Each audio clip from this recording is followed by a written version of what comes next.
Est-ce que vous avez vu le haka?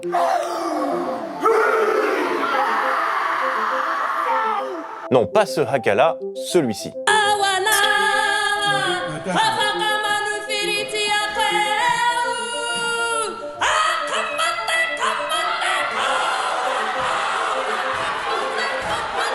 On est au Parlement néo-zélandais, et celle qui lance le haka, cette danse et ce chant traditionnel maori, c'est la Benjamine de la Chambre des représentants, la députée du parti maori, Anna Raviti Maipi-Clark. Alors pourquoi ce haka en plein débat politique? La politique néo-zélandaise prend-elle la même direction que le reste du monde et devrais-je aller plus souvent chez le coiffeur? La réponse à presque toutes ces questions, c'est tout de suite dans ces DDM.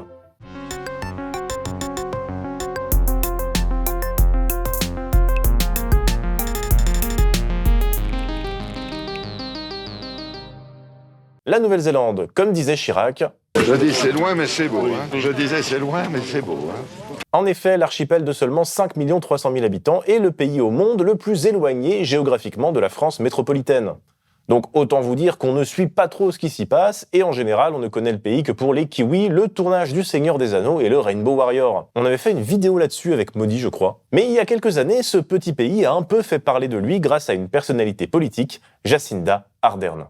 I want to start by saying that it is an absolute honour and a privilege to have the ability, as the leader of the New Zealand Labour Party, to form a government for all New Zealanders. Élue en 2017 puis réélue triomphalement en 2020, Jacinda Ardern a marqué la politique néo-zélandaise et mondiale, à tel point que les médias parlaient de Jacinda Mania. Et en effet, cette femme de seulement 37 ans à son élection casse les codes. Son charisme et son programme politique axé sur des questions sociales renouent avec les fondements de gauche de l'État-providence et parviennent à mobiliser le peuple. Son utilisation d'émotions positives comme l'espoir et la compassion est originale, puisqu'elle s'oppose à la rhétorique de la colère et de la peur, notamment utilisée par un populisme à la Donald Trump. Elle va aussi se démarquer par sa politique inclusive. Son gouvernement de 2020, par exemple, est composé à 25% de Maoris et à près de 15% de personnes LGBT+. On pourrait continuer la liste. Elle a aussi été saluée pour sa gestion du Covid-19 ou encore pour avoir fait interdire les armes semi-automatiques après l'attentat d'extrême droite de Christchurch. Bref, elle était très appréciée. Mais voilà, en 2023... And so today I'm announcing that I will not be seeking re-election. And that my term as Prime Minister will conclude no later than the 7th of February. Elle explique en fait ne plus avoir assez d'énergie pour continuer. Après, à ce moment-là, elle avait aussi perdu en popularité et les sondages ne la donnaient pas gagnante. Gavin Butler from Vice News. What's next for you, Prime Minister? We're not going to do a stand-up. Thank you. Ouais, il faut bien dire qu'on est sur un gouvernement de centre-gauche qui a échoué sur certains points comme la taxation des plus riches ou encore la maîtrise de l'inflation. Se loger coûte aujourd'hui plus cher que lorsque Madame Ardern a pris ses fonctions. Les inégalités de patrimoine n'ont pas reculé. 1% des Néo-Zélandais possèdent environ un quart des richesses du pays. Le ministre de l'Éducation Chris Hipkins succède à Jacinda Ardern à la tête du gouvernement le 25 janvier 2023. Moins d'un an plus tard, le parti travailliste est battu aux élections et la droite revient au pouvoir.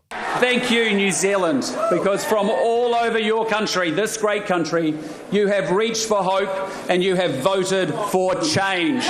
Le chauve, c'est Christopher Luxon du Parti national de Nouvelle-Zélande, un parti de droite plutôt classique. Il forme un gouvernement avec Nouvelle-Zélande d'abord, un parti populiste de droite, déjà allié encombrant des travaillistes en 2017, mais surtout avec l'ACT New Zealand, un parti libéral, voire libertarien, qui est dirigé par David Seymour. Cette coalition, c'est pas qu'un gouvernement de droite, hein. Comme l'écrivait Isabelle Delerba dans Le Monde en janvier dernier, depuis, son gouvernement, considéré comme le plus à droite en près de 40 ans, s'est fixé un premier objectif. Mettre à bas l'essentiel de l'héritage progressiste de Jacinda Ardern durant les 100 premiers jours de son mandat, soit d'ici début mars. Et ils l'ont fait, notamment en préparant le Fast Track Bill, un projet de loi qui permettra aux industriels de contourner les normes environnementales pour mener à bien des projets climaticides, comme des exploitations minières par exemple. It highlights the Luxon government's desire to plough, plunder and pollute whole swathes of Aotearoa, without public consultation. Aotearoa, c'est le nom maori de la Nouvelle-Zélande. Maoris qui sont d'ailleurs la principale cible de ce nouveau gouvernement. In the past year, the party has witnessed the government abolish the Māori Health Authority, wind back Māori language in the public service, and repeal an environmental law that considered Māori relationship with the land. Les Maoris, qui sont donc les premiers habitants de la Nouvelle-Zélande avant l'arrivée des colons et qui représentent 15% de la population du pays aujourd'hui, sont particulièrement ciblés par cette coalition. Ils avaient déjà manifesté en décembre 2023 pour protester contre ces atteintes à leurs droits. Nous n'accepterons pas de devenir des citoyens de seconde zone et d'être relégués au second plan par ce gouvernement, a déclaré au Guardian la coprésidente du parti Maori, Debbie Ngarewa-Packer, après une manifestation à Wellington, pendant laquelle près d'1 millier de personnes ont marché vers le siège du Parlement. Pour faire passer ces réformes, le gouvernement de droite utilise une rhétorique qu'on connaît bien pour s'en prendre aux droits des minorités. C'est celle qui consiste à dire que donner des droits particuliers à des groupes de personnes spécifiques, c'est un peu créer de la division. Where are the successful examples of a society that succeeds when people have different rights based on ancestry? C'est un discours qui ignore les disparités sociales, comme le fait que les Maoris soient plus exposés au chômage et aux problèmes de santé, par exemple. Et on en arrive finalement à notre haka au Parlement. Puisque vous l'avez peut-être deviné, il a été lancé pour protester contre une de ces réformes du gouvernement de droite.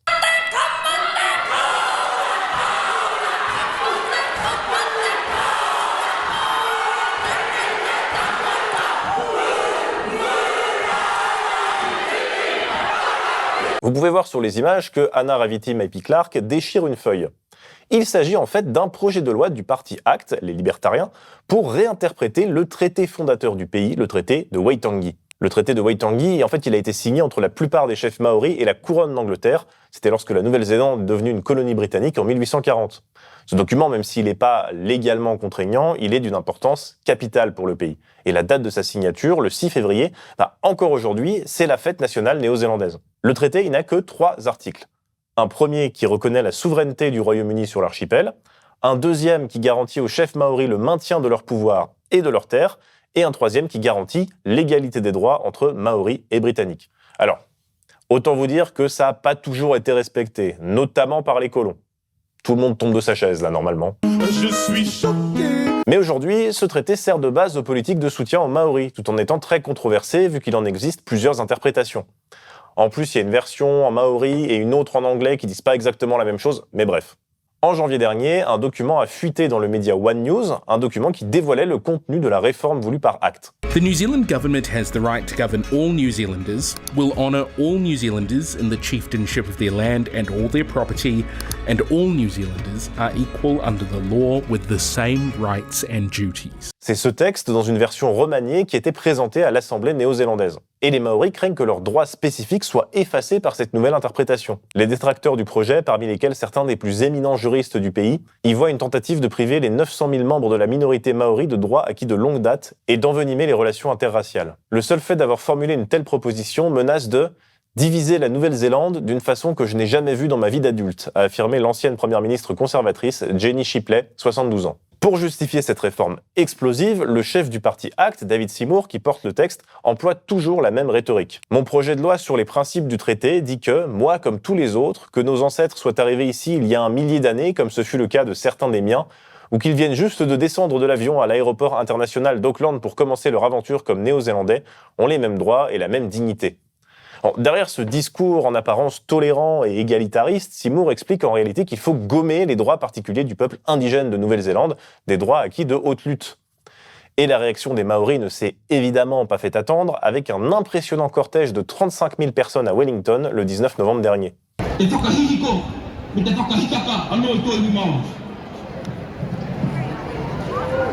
Alors ça, c'est pas une simple manifestation, c'est ce que les Maoris appellent un hikoi, c'est-à-dire une longue marche de protestation.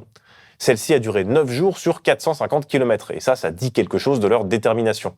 En vrai, le projet de loi sur le traité de Waitangi a peu de chances de passer parce que l'ACT est tout seul à le porter, même si le leader du parti se vante d'avoir une grande influence. If you look at these quarterly plans the government has, in each case we can point to about half the ideas being from ex-coalition commitments or implemented by ex-ministers, and that's for a party that is actually only 1/6 of the government. Mais même si la loi ne passe pas, ce qui va probablement être le cas, il s'agit tout de même d'une dérive inquiétante dans un pays comme la Nouvelle-Zélande, considéré habituellement comme un modèle dans la protection des droits des indigènes. Les défenseurs du texte poussent pour le faire adopter par référendum. Pourtant, c'est jamais une bonne idée de faire appel à la majorité pour décider des droits de la minorité.